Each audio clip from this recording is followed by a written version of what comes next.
మన ఉద్యోగ బాధ్యత, మన వ్యవసాయ బాధ్యత, మన గృహ బాధ్యత, పిల్లల పట్ల మన బాధ్యత, భర్త పట్ల, భార్య పట్ల, సమాజం పట్ల, ఓటు హక్కు పట్ల మన బాధ్యత అంతా భగవత్ పూజతో సమానమే. ఓటు వేస్తున్నామంటే దేవుడికి వేస్తున్నామమ్మా ఓటు, మానవులకు వేయడంలా మనం ఆ దృష్టితో వేస్తే మంచి ప్రభుత్వాలు ఏర్పడతాయి, మంచి ప్రభుత్వాలు ఏర్పడతాయి. దేవుడికి వేస్తున్నాం మనం. దేవుడు ఎవరిలో ఉన్నాడు? 30 మంది పోటీ చేశారు, 30 మందిలోనూ ఉన్నాడు, ఒక్కళ్ళలో లేడు. ఇక్కడ మనం పెద్ద పెద్ద గుర్తులు చూసి గుద్దేక్కర్లేదు. ఇక్కడ ప్రచారాలు నమ్మక్కల, సిద్ధాంతాలని, నాయకుల్ని నమ్మక్కలేదమ్మా. నేను మొహమాటం లేకుండా చెబుతున్నా, వ్యక్తులు మంచివాళ్ళైతే విసనకర్ర ఉన్నా సరే, తాడి చెట్టు ఉన్నా సరే, చెప్పు ఉన్నా సరే గుద్దేయండి, మంచివాళ్ళకేయండి, మంచివాళ్ళకేయండి ఓటంతే. పార్టీలకే, నాయకులకు కాదు. మనం అలా చేయం. వాడికి ఓటేస్తే వేస్ట్ అయిపోతుంది. వేస్ట్ అవ్వడం ఏంటి? నువ్వు వేసావంటే అది టేస్ట్ అయినట్టే, వేస్ట్ అవ్వలేదు. ఇక్కడ లెక్క పెడతారు. మనకి ఎంత అహంకారం అంటే, మనం వేసామంటే వాడిని నెగ్గాలి. అబ్బా నీ చెయ్యి అమృతహస్తం. ఇక్కడ ఇది అహంకారం అండి, ఇది ఓటర్ అహంకారం. ఇది నువ్వు వేస్తే ఎందుకు నెగ్గాలి? ఓటు ఎందుకు ఏమన్నారు? నేను మంచివాడికి వేయమన్నారు. నీకు ఎందుకు? అక్కడ ఉన్నారు, నీకు తెలుసు. మనం అసలు ఇండిపెండెంట్ల కేసు చూడమండి. అసలు మనం ఇండిపెండెంట్ల కేసు చూడమండి. పాకిస్తాన్ ఎన్నికలను గమనించండి. ఒక నాయకుడిని జైల్లో బంధించి ఆయన గుర్తు రద్దు చేశారు, ఇమ్రాన్ ఖాన్ని గుర్తు రద్దు చేశారు. కానీ ప్రజలు 265 సీట్లో 110 సీట్లు ఎవరికి ఇచ్చారో తెలుసా? ఇమ్రాన్ ఖాన్ పార్టీకి ఇచ్చారమ్మా. వాళ్ళకి ఒకడికి చెప్పు, ఒకడికి గొడుగు, ఒకడికి కాలు, ఒకడికి వేలు గుర్తులు ఇచ్చారు. అయినా సరే వాళ్ళే అనుకున్నారు ప్రజలు. మనం అసలు ఇండిపెండెంట్ల కేసు చూడం. మనం వాడు ఎంత మంచివాడైనా సరే, ఈ మాస్టర్ ఎందుకు పోటీ చేశాడు? అనవసరంగా ఈయనకి బాగా పొగర ఎక్కువైంది అంటారు. పైగా పొగరా, వాడు సమాజాన్ని బాగు చేద్దామని చేశాడు. వాడు మనం వెయ్యము. ఈ కొండ గుర్తు ఎవడేస్తాడో? కొండ అంటే చచ్చిపోయేటప్పుడు వాడతారు, వేయకూడదు కూడా అని అశుభం అని వాడు గుర్తును బట్టే. ఇంకా ఆ మార్పు రావాలి. ఓటు వేయడం కూడా దైవభక్తి లాంటిది. అందుకే ఈ పద్యంలో స్పష్టంగా నేను ఏమన్నాను అంటే, స్వామి ఏమి వచ్చింతు నీ ఎదుట ఏ వాక్యాలచే ఊరటన్ క్షమంబున్గనువాడ. నన్ను ఏ మాటలతో ఓదారుస్తావో, క్షేమంగా ఇంటికి పంపించవయ్యా. నా ప్రశ్నకు కాస్త జవాబు చెప్పు. ఏమిటంటే, లోకమున నీకే ఉత్సవం అయిన ఎంతో మహాత్యముతోపజేయుదురు. ఉత్సవాలు, ఊరేగింపులు, కళ్యాణాలు అంటే మనకి బాగా సరదా. నెల్లాళ్ళ బట్టి కలలు కంటూ ఉంటాం, వచ్చి అన్నీ చేస్తూ ఉంటాం. మనం పెళ్లి చేసుకున్న బంధం దగ్గర మాత్రం రోజు దెబ్బలాడుకుంటాం. నమశివాయ, నమశివాయ. దేవుడు కళ్యాణానికి అంత ఉత్సాహం ఉన్నప్పుడు నీ వివాహ బంధం పట్ల నీకెందుకంత అంకిత భావం లేదయ్యా? అక్కలేదో. అక్కడ మనుషులేగా, మనుషులు కాదమ్మా, మనుషుల రూపంలో ఈ సృష్టి అంతా సాగిస్తున్నది శ్రీ వెంకటేశ్వర స్వామి. ఆయన స్వామివారు కానివాడు ఒక్కడు కూడా లేడు ఇక్కడ. ఆయన సర్వాంతర్యామి అంటే ఏంటి? మనం అందరం ఆయనే, మన కాపరాలు ఆయనే, మన వ్యవసాయాలు ఆయనే, మన ఉద్యోగాలు ఆయనే, సమస్తం ఆయనే. ఎక్కడ నువ్వు అధర్మం చేసినా గుళ్ళో తప్పు చేసినట్టే లెక్క. నీ ఉత్సవం అనేసరికి బ్రహ్మాండంగా చేసేస్తారు. వృత్తి ధర్మములందు ఏమాత్రమును శ్రద్ధ చేయరు. తమ ఉద్యోగ బాధ్యతలు, వ్యవసాయ బాధ్యతలు, ఇతర బాధ్యతలు ఎవ్వరూ చేయరు. దీనికి ఉద్యోగానికి సెలవు పెట్టేస్తాడు, ఏదో దీక్ష తీసుకున్నానంటాడు, మొత్తం 15 రోజులు ఎవరితోనూ మాట్లాడు. నీ దీక్ష కంటే నీ ఉద్యోగ బాధ్యతే ముఖ్యం. నాకేం మొహమాటం లేదు చెప్పడానికి. ఉద్యోగ బాధ్యత, జీతం తీసుకుంటున్నాం మనం. ఇక్కడ ప్రభుత్వం దగ్గర జీతం తీసుకుంటున్నాం, మన పాఠం మనం చెప్పాలి. ప్రభుత్వం దగ్గర జీతం తీసుకుంటున్నాం, మన వైద్యం మనం చేయాలి. ప్రభుత్వ వైద్యం, ప్రభుత్వ విద్య రెండూ బాగుంటే మన సంసారాలు ఎప్పటికీ హైదరాబాదులో 30,000తో వెళ్ళిపోతాయమ్మా, అనుమానం వెళ్ళదు. 30,000తో వెళ్ళిపోతాయి. వైద్యం, విద్య రెండూ సరిగ్గా లేవు. విద్యకు సగం లక్షలు అయిపోతున్నాయి, వైద్యానికి లక్షలు అయిపోయాయి. ఇక మిగిలినవి ఏమన్నా ఉంటే స్విగ్గీ, జొమాటోలకి, బ్యూటీ క్లినిక్కి సరిపోయాయి. ఇక పక్క ఖర్చులు అవి. నొక్కో తెస్తాడు, నొక్కో తెస్తాడు, అంతే. తీసేసుకో, పంపేయి. ఇక్కడ ఒకటి పూసే, ఇక్కడ ఒకటి పూసే, నెత్తికి పూసే, సర్వం పూసే మొత్తం. మళ్ళీ మన్నాడు మొత్తం తీసే, మళ్ళీ పూసే. ఇవి ఇప్పుడు విద్యా వైద్యాన్ని మించిపోయేవి. అంటే మన శరీరం పట్ల మనకి ఎంత శ్రద్ధో. ఇదేమన్నా దేవతల శరీరం? సాయంత్రానికి ప్రాణం పోతే అది కుక్కపిల్ల శరీరం బారేసినట్టు బారేస్తారు బయటికి పెట్టుకెళ్ళి. భార్య భర్త ఎవరు పట్టించుకోరు. తీసేయండి బాబో, చచ్చిపోతున్నాం. ఈగలు కూడా వచ్చేసి, ఈగలు కాదమ్మా, చీమలు వచ్చేస్తాయి. ఈ శరీరానికి విలువ అంతే. ఎప్పుడు ఊపిరాగిపోతుందో ఎవరు తెలియదు. క్షణము చాలు ఊపిరాగుటకై, ఒక్క క్షణము చాలు ఊపిరాగుటకైనా, ఒక్క క్షణము నీవు దక్కనైనా. భగవంతుడితో మనం చెప్పాల్సింది ఒకటే, ఒక్క క్షణము చాలు ఊపిరాగుటకైనా, ఒక్క క్షణమే నీవు దక్కనైనా. ఒక్క క్షణము కూడా ఊపిరాగుటలేదు, ఒక్క క్షణము నీవు దక్కలేదు. ఇది మన బాధపడాలి, ఇది మనం బాధపడాలి. ప్రాణం పోవడానికి ఒక క్షణం చాలయ్యా. నీ దర్శనం కూడా ఒక్క క్షణమే కదా. ఇంతవరకు ఒక్క క్షణం కూడా ఊపిరాగలేదు, కానీ ఒక్క క్షణం కూడా నువ్వు నాకు కనపడలేదు. భగవంతుడు కనపడకుండా మనం రోజుకి ఎన్ని శ్వాసలు తీస్తున్నామో తెలుసా? 21,600 సార్లు ఊపిరి తీస్తాడు మనిషి. శాస్త్రజ్ఞులు లెక్కపెట్టి చెప్పారు. నిమిషానికి 15 సార్లు, నిమిషానికి 15 సార్లు. అలా చొప్పున మీరు లెక్కేసుకోండి. రోజుకి 21,600 సార్లు ఊపిరి తీస్తాడు సుమారుగా. అది కొంతమంది బాగా ఊపిరి హా అని తీస్తారు, సాయంత్రానికి వెళ్ళిపోతారు, అది వేరే విషయం. బట్ బీపీ బాగా ఉందన్నమాట. ఆవేశపడ్డామనుకో 10 ఊపిరిలు ఎక్కువైపోతాయి. సో ప్రశాంతంగా ఉన్నామనుకో ఒక 10 ఊపిరిలు అయ్యే చోట ఒక ఊపిరి అవుతుంది. దాన్నే ప్రాణాయామం అంటారు. ప్రాణ ఆయామం. ప్రాణాన్ని వెడల్పు చెయ్యాలి, నెమ్మదిగా ఊపిరి తేలి. ఎందుకంటే కోతి పీల్చి అని పీల్చకూడదు. కోతి నిమిషానికి 32 సార్లు ఊపిరి పీలుస్తుంది, అందుకే దాన్ని బుద్ధి చెంచాలి. మనిషి 15 సార్లు ఊపిరి పీలుస్తాడు. ఆ 15ని 5కి తగ్గించగలిగితే జీవితంలో తప్పు చేయడండి మనిషి. ఖచ్చితంగా జీవితంలో తప్పు చేయడం. ప్రాణం మీదే మన మనస్సు ఆధారపడింది, శరీరం మీద కాదు, ప్రాణం మీద మనస్సు ఆధారపడింది. ఆ ప్రాణవాయువును కనుక ప్రాణాయామం ద్వారా నియంత్రిస్తే ఆలోచన బాగా నెమ్మదిగా సాగుతుంది, వసంత ఋతువులో పిల్లగాలిలాగా. అప్పుడు ఖచ్చితంగా మంచి ఏమిటో చెడ్డ ఏమిటో నీకు తెలిసిపోతుంది. చెడ్డ చేయమన్నా చెయ్యవు నువ్వు, ఇంకా అటువంటిది చెయ్యాలి. అలాగా స్వామివారికి మన వృత్తి బాధ్యతలన్నీ స్వామివారి కళ్యాణంతో సమానమే అని చేస్తే స్వామివారి కళ్యాణం కాదమ్మా, సమాజ కళ్యాణం కూడా సాధ్యమవుతుంది. సమాజ కళ్యాణం కూడా సాధ్యమవుతుంది. ఇంకొక మాట మీరు గమనించండి. ఇతర దేవతలకి వెంకటేశ్వర స్వామికి తేడా. ఇతర దేవతలు కూర్చుని ఉంటారు, నిలబడి ఉంటారు, పడుకుని ఉంటారు. క్షీరాబ్ధి శయన స్వామి పడుకుని ఉంటాడు. శివుడు కూర్చున్నాడో నుంచున్నాడో తెలియదు, ఎప్పుడు లింగాకారంలోనే ఉంటాడు. ఆయన కూర్చున్నాడా నుంచున్నాడా అంటే ఏమోరా నాకే తెలియదు, నీకేం చెప్పనంటాడు. అమ్మవారు ఉంటుంది శుభ్రంగా, ఇలా కాలిమి కాలేసి శ్రీమాత శ్రీ మహారాజ్ఞి శ్రీమత్సింహాసనేశ్వరి చిదగ్నికుండ సంభూత దేవకార్య సముద్యత అని ఉంటుంది. రకరకాల భంగిములట. కానీ 3,000,000 దేవతలలో ఒక్క వెంకటేశ్వర స్వామి మాత్రమే 24 గంటలు నిలబడి ఉంటాడమ్మా. 24 గంటలు నిలబడి ఉంటాడు. మరే దైవస్వరూపాన్ని మీరు అలా చూడండి. తిరుపతికి పక్కన ఒక ఊరుంది, అక్కడ మాత్రమే కూర్చున్న వెంకటేశ్వర స్వామి ఉంటాడు. అది ప్రత్యేకమైన క్షేత్రం. అక్కడ ఒక్కచోటే తిరుపతి పక్కన ఉంది అది. అక్కడ కూర్చున్న వెంకటేశ్వర స్వామి ఉంటాడు. ఆ క్షేత్రం ప్రత్యేకత ఏమిటంటే దేవుడు కూర్చుని ఉంటాడనే చెబుతారు. మీకు ఎక్కడ మీరు వెంకటేశ్వర స్వామిని చూడండి, అలా నుంచునే ఉంటాడు. ఎందుకు నుంచుంటాడండి? కారణం ఊహించాలి మనం. లేవో కూర్చున్న రత్నపీఠ శతముల్ శ్రీ వెంకటేశ ప్రభు. ఇక్కడ ఇష్టదైవం కవి అంటున్నాడు స్వామి, నిజంగా నువ్వు కూర్చోవాలంటే నీకు పీటలు లేవా, కుర్చీలు లేవా? ఎంత బంగారం ఉందండి, ఎంత ఐశ్వర్యం ఉందండి. ఆయనకి ఏదైనా కూర్చోడానికి కుర్చీ కావాలంటే రాజుగారు ఈ పాటికి సాయంత్రానికి ఇంట్లో కుర్చీలన్నీ అక్కడే పెట్టేస్తారు. కావాలంటే బంగారం కుర్చీ కూడా పెట్టేస్తారు కమిటీ మెంబర్లు అందరూ కలిసి. స్వామివారికి లోటు చేస్తాం మనం. తిరుపతిలో ఏమైనా లోటు ఉంటుందా? మరి ఎందుకు ఉంటున్నాడు అలాగా? లేవో కూర్చొన్న రత్నపీఠ శతముల్ శ్రీ వెంకటేశ ప్రభు. లేవో కూర్చున్న రత్నపీఠ శతముల్ శ్రీ వెంకటేశ ప్రభు. ఏ వేళన్ గజముల్ కుచేలురు ధ్రువుల్ కృష్ణల్ నిన్ను వెళ్తురో. అన్ని రకాల ఆసనాలు ఉన్నా, సింహాసనాలు ఉన్నా ఆయన ఎందుకు ఉపయోగించకుండా నుంచుంటాడు అంటే, ఏ వేళన్ గజముల్ కుచేలురు ధ్రువుల్ కృష్ణల్ నిన్ను వెళ్తురో. రావాయంచని భక్త రక్షణకు చక్రంబూని నిల్చుంటివో.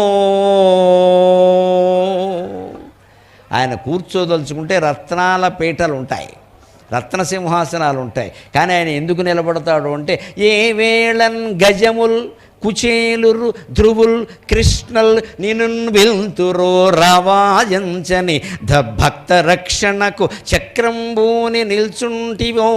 నీవే మాకిక రక్షగుండవు సుమి, నీవే మాకిక రక్షగుండవు సుమి, నీలీలలిట్లుండునా. స్వామివారు ఎందుకు నిలబడి ఉంటాడు అంటే మన మీద ప్రేమ. ఎందుకంటే ఆయన గజేంద్ర మోక్షం గుర్తుంది, కుచేలుడు కథ గుర్తుంది, ధ్రువోపాఖ్యానం గుర్తుంది, ద్రౌపది కథ కూడా గుర్తుంది. ఎందుకని అందరూ 4 రకాల భక్తులు గమనించండి.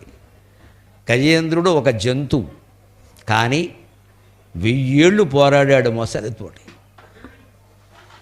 ఇక సరిపెట్టుకోలేక లా ఒక్కింతయు లేదు ధైర్యము విలోలం వయ్యే ప్రాణంబులుంఠావుల్ దప్పెను అని పిలిచాడు. అప్పుడు వెంటనే వైకుంఠం నుంచి పరిగెత్తుకుంటూ వచ్చాడు.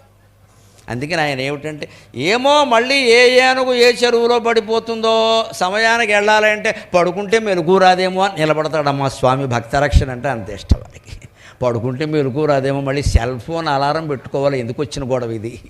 అందుకని నిలబడే ఉందో. అందుకే అది కుచేలుడు, మరో భక్తుడు, కృష్ణుడికి బాల్య స్నేహితుడు. ఆయన్ను కూడా శ్రీకృష్ణుడే ఉద్ధరించలేదు, గమనించండి. అంత బాల్య స్నేహితుడైనప్పుడు ఆయనకి తెలియదు ఏమిటి, మొదటే పిలిచేసి అన్నీ ఇచ్చేయచ్చు కదా. కాదు, మనిషి కష్టాలు తెలియాలి. 27 మందిని కనమని ఎవరు చెప్పారండి? కుటుంబ నియంత్రణ లేకపోయినా అప్పుడు ఉండే నియంత్రణలు అప్పుడు ఉంటాయి, ఏదో ఒకటి చేసుకోవచ్చు కదా. పోనీ ఈయనకి ఏమైనా ఆస్తిపాస్తులు ఏమన్నా ఏం లేదు, యజ్ఞోపవేతం తప్పితే ఏం లేదు ఈయనకి.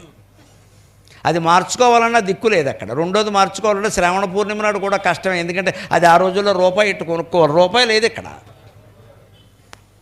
అటువంటి కుచేలుణ్ణి పెట్టుకుంటూ కూడా కృష్ణుడేం కాపాడలేదమ్మా. ఎప్పుడు కాపాడాడు? ఆయన బాధలన్నీ ఆయన తెలుసుకుని భార్య చెప్పాక, మిసెస్ వామాక్షి కుచేల ఆవిడ చెప్పిన తర్వాత అక్కడికి వచ్చాక, మళ్ళీ వచ్చాక కూడా ఏమన్నా తెచ్చావా, ఊరికే వస్తావు సంచాడించుకుంటాను అని చెప్పి పొట్టంతా వెతికేసి, ఈ నడువంతా వెతికేసి, ఎక్కడో మొక్కుపోయిన అటుకులుంటే ఆయన పెట్టడానికి మొహమాట పడుతుంటే ఆ అటుకులు 4 తిని వెళ్ళు అయిపోయింది అన్నాడు. అంతే. ఏమి ఇచ్చాడో చెప్పలా, ఏమీ ఇవ్వలేదు. ఇంత నాటకం ఎందుకు ఆడతాడండి స్వామి? కుచేలుడు దరిద్రుడు అని ఆయనకి తెలియదా? ఆయన రావాల్సిన అవసరం లేకుండా వెళ్ళి కాపాడకూడదా? మనకెవరన్నా బాల్యమిత్రులు ఇబ్బందులో ఉన్నారని తెలిస్తే మనం వెళ్ళిపోతాం కదా, ఒక్కోసారి మనం ఇచ్చేస్తాం కదా, మా ఫ్రెండ్ అండి అని. పూర్వం తాము చదువుకున్న పాఠశాలలకి ఇప్పుడు విదేశాల్లో ఉండేవాళ్ళు, స్వదేశంలో ఉండేవాళ్ళు కూడా పూర్వ విద్యార్థులు కోట్లు ఇస్తున్నారండి. మహానుభావులు నిజంగా బాగు చేస్తున్నారు. వాళ్ళని ప్రశంసించాలి. వాళ్ళు చదువుకున్నది ఏదో దొంపలబడి అదేదో పాడైపోయింది, అక్కడ మరుగుదొడ్లు కూడా లేవు. వాళ్ళు ఇప్పుడు ఎక్కడో విదేశాల్లో ఉన్నారు, లేదు ఇక్కడే కొంచెం మంచి స్థానాల్లో ఉన్నారు. వాళ్ళు ఎప్పుడో పూర్వ విద్యార్థుల సమావేశం అని పెట్టుకుంటారు. అప్పుడు కాస్త తీర్మానాలు చేస్తారు, మన బడి మనం అంతా చదువుకున్నాం ఇలా ఉంది. అప్పటికప్పుడు లక్షలు ప్రకటిస్తారండి వెంటనే, అప్పటికెక్కడ 10 కోట్లు పోగైపోతాయి. అంటే అంత ఔదార్యం మనుషుల్లో ఉంది. ఏమి స్వార్థపరులు ఏం లేరండి. కలియుగం అని విచిత్ర తీర్మానాలు చేయొద్దమ్మా. మనిషిని హృదయం కదిలించేటువంటి మనిషి కావాలి, హృదయం కదిలించే మనిషి కావాలి. ఆ మాట కావాలి. కోట్లు కుమ్మరించడానికి సిద్ధంగా ఉన్నారు, మహాదాతలు ఉన్నారు. మనం ఎవరం పిసిన కోట్లు కాదు. చెప్పవలసిన వాడు చెప్పవలసిన విధంగా చెప్పడు, అడగవలసిన వాడు అడగవలసిన విధంగా అడగడు. ఏదో ప్రలోభ పెడతాడు, లేదు ఏదో బెదిరిస్తాడు. ఈ రెండూ లేకుండా, ఏమయ్యా నువ్వు చదువుకున్న పాఠశాల ఎలా ఉందో చూడు, నువ్వంత వృద్ధిలో ఉన్నావు, మీ అమ్మ లాంటిది కదా ఈ పాఠశాల, మీ అమ్మ పాత చీర కట్టుకుంటే నువ్వు చూడగలవా అంటే ఇవ్వడా అండి ఎవడైనా? ఉన్నంతలో 90% ఇచ్చేస్తాడు. అది మానవత్వం ఉండడం అంటే. కుచేలుడికి అలా ఇచ్చేయచ్చు కదా, కానీ ఈయనకి తెలియాలి కదా బాధ్యత. 27 మందిని కండమేటి? ఇంతమందిని పెట్టుకుని ఈయనే కనలేదే, ఒక్క మనిషికి 27 మంది ఎక్కడా లేరు. కృష్ణుడు లెక్క ప్రకారం ఏం చేశారంటే 8 భార్యలకి 8 into 10 సమానంగా ఇచ్చారు. మళ్ళీ ఎవరు గొడవ పెట్టుకున్నారు, 80 మంది. మళ్ళీ ఎవరు వచ్చి ఆవిడకి ఎక్కువ లేదు, అందరూ 10 8 into 10 చూసుకో, ఆధార్ కార్డు లెక్కేసుకోండి అంతే. ఒక్క రుక్మిణీదేవికి మాత్రం ఒక్క కుమార్తెను అదనంగా ఇచ్చాడు. పెద్ద భార్య బాగుండదని కొంచెం బోనస్ ఇచ్చాడు అంతే. మిగిలినంతా లెక్క సమానం. మళ్ళీ ఎవరు దెబ్బలాడడానికి వీల్లేదు, నాకేం పక్షపాతం లేదు, ఆల్ 10 అనడంతే, టాప్ 10 అనడంతే. మరి ఆయన చేయొచ్చు కదా, ఈయన 10 ఆగాడు, ఆయన 27కి వెళ్ళిపోయాడని. అసలు అంటే ఆయన ఏ ఇంగ్లీష్ మీడియం స్కూల్లో పెడితే ఓ సెక్షన్ ఆయన ఇంట్లోనే ఉన్నారు, మళ్ళీ 2వ సెక్షన్ ఎందుకు? కుచేలుడు బడి, Kuchela English medium public school అని పెడితే ఓ సెక్షన్ ఆయనకే ఉన్నారు 27. ఇంకా పాపం ఆపాడు ఈయన, అది ఇంకా ఆపితే తెలుగు మీడియం కూడా 27 వస్తారు. మరి ఇంత చేయించండి ఇలాగా సంసారాన్ని పాడు చేసుకుని. ఆయనకి తెలియాలి, అందుకని రప్పించాడు, చూశాడు, ఏదో ఒకటి తీసుకుని ఇచ్చాడు. ఎందుకో తెలుసా? లక్ష్మీదేవి అడుగుతుంది, తీసుకుని తింటూ ఉంటే ఎక్కువ తినకండి. ఎందుకంటే ఆవిడ బాధ, భార్య కదా, అవి మొక్కుపోయిన అటుకులు తినేస్తున్నాడు. ఇక్కడ సాయంత్రం మళ్ళీ కడుపు పట్టుకుంటాడు, వాము ఉప్పు వెయ్యాలి మళ్ళీ ఈ మనిషికి అని. తినకండి అంటే అక్కడ ఆపేసాడు ఆయన. ఎందుకని భగవంతుడు ఒక గుప్పెడు అటుకులు తిన్నాడు అంటే ఆయనకి ఆ గుప్పెట్లో ఎన్ని వేళ్ళు ఉన్నాయో అన్ని కోట్ల రూపాయలు ఇవ్వాలమ్మా, అలా వచ్చేస్తాయి ఖచ్చితంగా. పాపం కుచేలుడికి ఏం తెలియదు, ఆయన కాపాడిన విధానం ఏంటంటే చాలా విచిత్రంగా.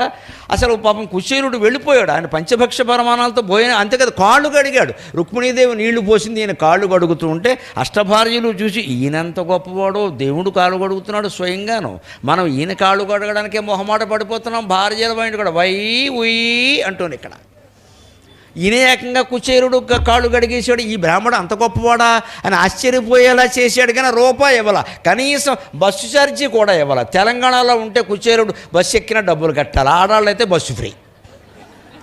ఒక్క రూపాయి ఇవ్వలేదండి. అందుకే కుచేరుడు ఎంత సంతృప్తి ఉన్న చోట సంపద ఉందని చెబుతున్నాం కదమ్మా. దాంతోనే ముగిస్తాను నేను 5 నిమిషాల్లో సరిగ్గా. సంతృప్తి ఉంటే సంపద. కుచేరుడు వెడుతూ ఏమనుకున్నాడో తెలుసా? పాజిటివ్ థింకింగ్ అనుకూలంగా ఆలోచించాడు. శ్రీనిధి నన్ను శ్రీ విలాసముల పచరించియు ఏమియు నియ్యడయ్యి, నన్ను ఎంతో గౌరవించాడు, కాళ్ళు గడిగాడు, అన్నం పెట్టాడు, 1 రూపాయి ఇవ్వలేదేమిటి అని ఆయన ఏమనుకున్నాడంటే, బహుశా ఇంతవరకు నేను పేదవాడిని కదా, నాకు ఒక్కసారిగా సంపదలు ఇస్తే నడమంత్రపు సిరి వచ్చి గర్వం పెరిగిపోతుంది, అందుకే భగవంతుడు నాకు సంపదలు ఇవ్వలేదు అనుకున్నాడు. అంతేగాని ఏమిటో పెద్దవాళ్ళు అందరూ ఇలాగే ఉంటారు. కృష్ణుడు అంటే చిన్నప్పుడు కిట్టిగాడు కాదు, కృష్ణుడు వేరే, ఏమిస్తాడో అని ఇలా అనుకోలేదండి, అపార్థం చేసుకోవాలా. నాకు ఇస్తే ఇప్పుడు నేను పేదవాడిని కదా, నడమంత్రపు సిరే కదా, మరి దీన్ని నడమంత్రపు సిరే అంటారు. అక్కడ నడమంత్రపు సిరి అంటే ఏముంటాయి? 3 లక్షణాలు వచ్చేస్తే వెంటనే. ప్రామాణ్య బుద్ధి స్తోత్రేషు కీటబుద్ధిర్మనుష్యేషు దేవతాబుద్ధిరాత్మని నూతనాయాశ్రయ ఫలం. నీలకంఠ దీక్షితుడు గారు చెబుతాడు ఖచ్చితంగా. అర్ధాంతరంగా సిరిపడుతుంది ఒక్కొక్క వ్యాపారం వల్ల, దేనివల్ల ఒకసారి లక్షలు కోట్లు వచ్చేస్తే వాడు బుద్ధి ఏమైపోతుందంటే ప్రామాణ్య బుద్ధి స్తోత్రేషు. వాడి దగ్గర డబ్బు ఉంది కదా అని పొద్దున్నే వచ్చి అందరూ పొగుడుతూ ఉంటారు. వాడు అనుకుంటాట ఆ పొగడ్తలన్నీ నిజం అనుకుంటాడు అమాయకుడు. డబ్బు బాగా పెరిగింది అందుకని వాళ్ళు పొగుడుతుంటే డబ్బు కోసం పొగుడుతున్నారు అనుకోడు. మరి మనం అలా ఉండబట్టే వాళ్ళు పొగుడుతున్నారు, రోజు వచ్చి అలాగే అనుకుంటాడు. అదో అమాయకత్వం. అంతేకాదు దేవతా బుద్ధిరాత్మని, తన్ని తానే వాడు దేవతగా భావించుకుంటాడు. ఇంక గుళ్ళోకి వెళ్ళడం కూడా మానేస్తాడు. ఇంకా నా దగ్గరికి ఎంతమంది వస్తున్నారు, నేను ఎందుకు వెళ్ళాలి? ఇంకోటి కూడా వస్తున్నారు. కీటబుద్ధిర్మనుష్యేషు, మేనమామలు, తోడళ్ళు, మేనల్లుళ్ళు, తమ్ముళ్ళు, అక్కయ్యలు అందరూ పురుగుల్లా కనపడతారు వాడికి. ఒక్కసారి పట్టేసింది కదా ఐశ్వర్యం. నూతనాయాశ్రయ ఫలం, నడమంత్రపు సిరి వస్తే ఈ 3 వచ్చేస్తాయని చెప్పాడు. అలాగా కుచేరుడు పాపం బాధపడి నాకు ఈ 3 వచ్చేసి నేను భగవంతుడికి దూరం అయిపోతానేమో అన్న ఉద్దేశంతో కృష్ణుడు ఇవ్వలేదు. కానీ ఆయన తలుచుకుంటే ఇవ్వలేడా అని ఓం నమో భగవతే వాసుదేవాయ, ఓం నమో భగవతే వాసుదేవాయ, ఓం నమో భగవతే వాసుదేవాయ అని ఇంటికి వెళ్ళే వరకు ఆ స్మరణ మానకుండా పెడితే ఇంటికి వెళ్ళేసరికి 5 అంతస్తుల భవనం సిద్ధంగా ఉందమ్మా. శ్రీకృష్ణానుగ్రహం వల్ల 5 అంతస్తుల భవనం సిద్ధంగా ఉంది. భార్య పట్టుచీర కట్టుకుని 7 వారాల నగలు 1 వారమే పెట్టేసుకుని బోయలేనంత బంగారంతో వచ్చేసింది ఆవిడ. స్వామివారి గరుడ సేవ నాడు గరుత్మంతుడు రేగించినట్టే వచ్చేసింది ఆవిడ. ఇక 27 మంది కూడా ఇంగ్లీష్ మీడియంలో చేరిపోయి కింద నెక్కరేసేసి పైనేమో టీషర్ట్ వేసేసి దానికి మళ్ళీ మధ్యలో బెల్ట్ పెట్టేసేసి పేక్కో తోక టై పెట్టేసేసి హౌ ఆర్ యూ డాడీ అనేస్తున్నారు వెంటనే. ఇక్కడ all 27 are speaking in English.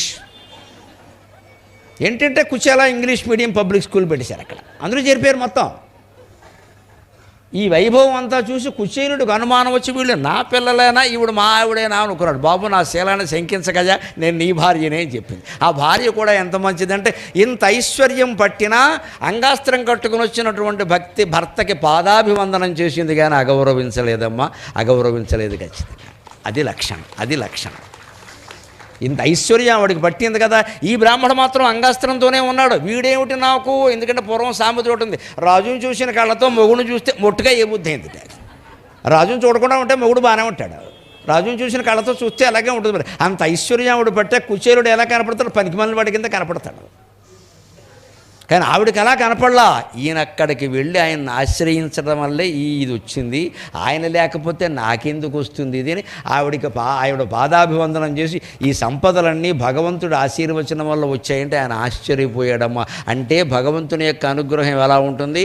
ముందు పని చేసి తర్వాత మాట్లాడతాడమ్మా భగవంతుడు. అంటే ముందు పని చేసి తర్వాత మాట్లాడతాడు. ముందుకు మనకి ఇవ్వాల్సిన అనుగ్రహం ఇచ్చేస్తాడు. అది ఇచ్చాను అన్న విషయం నీకు తెలియడానికి 2 రోజులు పట్టచ్చు. నీకు తెలియపోవచ్చు ఆ విషయం, వచ్చేసింది, అది అనుగ్రహం వచ్చేసింది, కురిసింది అంతే. అందుకే ప్రత్యేకించి వెంకటేశ్వర స్వామికి ఉండే పేరేమిటి?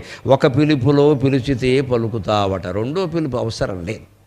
నువ్వు చెప్పావు కదరా, వచ్చేసింది, ఇంటికెళ్ళి చూసుకో, నువ్వు కంగారు పడుతున్నావు ఊరికే. అయిపోయింది అది, నేను చూసాము, it is recorded, the rest of the life is taken care of అంటాడు ఇంగ్లీష్లో. అయితే కానీ మనకు అర్థం కాదు కదా. అందుకని నీ జీవితం మొత్తం నేను చూసుకున్నా, నువ్వు వెళ్ళిపో, అయిపోయింది, అనుగ్రహం కురిసింది, నీకు తెలియట్లా. ఒక్కోసారి జ్ఞానం కలిగినా కూడా అజ్ఞానంలోనే ఉంటాం మనం, ఆనందం కలిగినా గ్రహించలేము మనం, భగవద్ అనుగ్రహం కలిగినా కూడా గ్రహించడం కష్టం. కలిగింది, జీవితం బాగుంటుంది, కానీ మనకు నమ్మకం కలగట్లా. ఎంతవరకు ఏదో జీవితం గడిపాం కదా. ఆ అపనమ్మకాన్ని పోగొట్టుకుని కుచేలుళ్ళ ఆలోచించాలి. అలాగే ధ్రువుడికి మరో రకంగా దర్శనం ఇచ్చాడు ఆయన. కిర్లంపూడి దగ్గర పక్కన దివిలి అని ఉంది, అక్కడ ధ్రువక్షేత్రం అండి. అక్కడ శ్రీమన్నారాయణమూర్తి గుడి ఉంటుంది. అక్కడికి మీరు వెళ్ళి చూడండి, విగ్రహం పొడుగువాడికి పొడుగ్గా, పొట్టివాడికి పొట్టికే కనపడుతుంది. పైగా అన్ని విగ్రహాలు వేరు, అక్కడ విగ్రహం వేరు. సాధారణంగా విష్ణుమూర్తి విగ్రహం, వెంకటేశ్వర స్వామి విగ్రహం ఎక్కడైనా చూడండి, ఈ చేతిలో చక్రం ఉంటుంది కుడి చేతిలో, ఈ చేతిలో శంఖం ఉంటుంది. ఎందుకంటే చక్రం కుడి చేతితో వేస్తారు కానీ ఎడం చేయి లెఫ్ట్ హ్యాండ్ బ్యాటింగ్ ఉండదుగా. చక్రం కుడి చేతితో వేయాలి, శంఖం ఎడం చేతితో ఊదొచ్చు, పర్వాలేదు. అందుకని ఇలా ఉంటుంది. కానీ అక్కడ శంఖం కుడి చేతిలో ఉండి చక్రం ఎడం చేతిలో ఉంటుంది ఆ క్షేత్రంలో. ఎందుకంటే 6 ఏళ్ల ధ్రువుడు అక్కడ తపస్సు చేశాడు. ఆయనకి విష్ణుమూర్తి కనబడ్డాడు. కనబడినప్పుడు ఆయన నారదుడు అంతకుముందు చెప్పాడు, విష్ణుమూర్తి ఎలా ఉంటాడో అంటే, ఇగో ఈ చక్రం ఎలా ఉంటుంది, శంఖం ఎలా ఉంటుంది, చక్రం ఎలా ఉంటుంది, శంఖం 4 చేతులు ఉంటాయి, చతుర్భుజాలు ఉంటాయి, ఇగో శంఖచక్ర గదా పద్మాలు ఉంటాయి అని చెప్పాట. కానీ ఈ పిల్లాడిని కాపాడాలి అనేటువంటి కంగారులో ఆయన అటు ఇటు మొత్తం సర్దుకుని మేకప్ వేసుకుని వచ్చాడు. ఆయన శంఖం ఎక్కడుందో చక్రం ఎక్కడుందో ఆయనకు తెలియదు, వచ్చేసాడు. చూసి ధ్రువుడు ఏమన్నాడంటే, నువ్వు విష్ణువు కాదు, ఐడెంటిటీ చూపించమని చెప్పాడు. పిల్లలంటే అలాగే ఉంటుంది. నారదుడు ఒక రూపం చెప్పాడు ఆయనకి, ఈ చేతిలో చక్రం, ఈ చేతిలో శంఖం ఇలా ఉంటుంది అని చెప్పాడు. అలా చెబితే ఆయనకు నమ్మకం కలగల, అలా ఉంటుందని నారదుడు చెప్పాలి. నువ్వు విష్ణువు కాదు, నువ్వు వెళ్ళిపో, నేను చేయలేదు, మా సవత్తలు నన్ను కొట్టింది మా అమ్మ, ఆవిడ నా దగ్గర రావాలి, నేను అందుకోసం వచ్చాను, నువ్వు ఇచ్చే మోక్షాలు నాకు అక్కర్లేదు, మా అమ్మ నన్ను అవమానించింది, ఇక్కడ అదేదో తేలాలంటే వాడు గోల వాడిది. ఈయనేమో అక్కడికి వచ్చి, లేదయ్యా నేను సరిగ్గా ఉన్నాను చూడవయ్యా అన్నాడు. ఈ శంఖచక్రాలు అటు ఇటు ఉన్నప్పటికీ అప్పుడు స్వామివారి దయ వల్ల ధ్రువుడికి సరైన రూపం కనిపించి జ్ఞానోదయమైంది. అక్కడి నుంచి నువ్వు ఇలాగే ఉండు అంటే ఆ క్షేత్రంలో ఉన్నాడు. ఎప్పటికీ దివిలి క్షేత్రంలో తారుమారుగా ఉంటాడు. పొట్టి పొడుగు, ఎందుకంటే చిన్నపిల్లాడు ఈయన. నాకు నువ్వు అంత పొడుగున్నావు కనపడడం లేదంటే ఆయన కోసం పొట్టిగా అయ్యాడు. అందుకని భక్తులు పొడుగు వాళ్ళు ఎడితే ఆయన పొడుగ్గా కనపడతాడు. అంత విచిత్రమైన మహిమ ఉన్న క్షేత్రాలు మన ఆంధ్రప్రదేశంలో, తెలంగాణ రాష్ట్రంలో కొన్ని వందలు ఉన్నాయమ్మా, కొన్ని వందలు ఉన్నాయి. దర్శించాలి, తెలుగు వాళ్ళు సామాన్యులు కాదు. అలాగే కృష్ణ, మీకు తెలుసున్నదే, కృష్ణ అంటే ద్రౌపదీదేవి. ఆవిడ్ని కేవలం ధర్మరాజు ప్రార్థించాల, భీముడు ప్రార్థించాల, ద్రౌపది ఒక్కసారి హే మాధవ గోవింద ద్వారకావాసిన్ అనగానే వెంటనే ఆవిడికి వస్త్ర ప్రదానం చేశాడు. ఆవిడ మానాన్ని కాపాడాడు, ద్రౌపది మాన సంరక్షణం చేశాడు. ఇలా ఏ ద్రౌపది, ఏ గజేంద్రుడు, ఏ కుచేలుడు, ఏ ధ్రువుడు నన్ను పిలుస్తారో అని స్వామివారు భక్త రక్షణ కోసం ఎప్పుడూ నిలబడే ఉంటాడు. అటువంటి స్వామివారిని మనం ఆరాధన చేస్తున్నాం. ఆ ఆరాధన సక్రమంగా సాగించండి. నేను చెప్పిన మాట ఒక్కటే గుర్తుపెట్టుకోండి, మళ్ళీ ముగిస్తూ అదే చెబుతున్నా. మాటల్లో సత్యం, చేతల్లో ధర్మం, మనస్సులో భగవంతుడు ఉంటేనే భక్తుడు కింద లెక్క. అటువంటి నిష్టని మీకు కలిగించడంలో నా ప్రసంగం ఏమాత్రం ఉపయోగపడినా నేను ధన్యుణ్ణి. నాకు ఈ మాటలు 4 నేర్పిన మా అమ్మ ధన్యురాలు. జై శ్రీరామ్.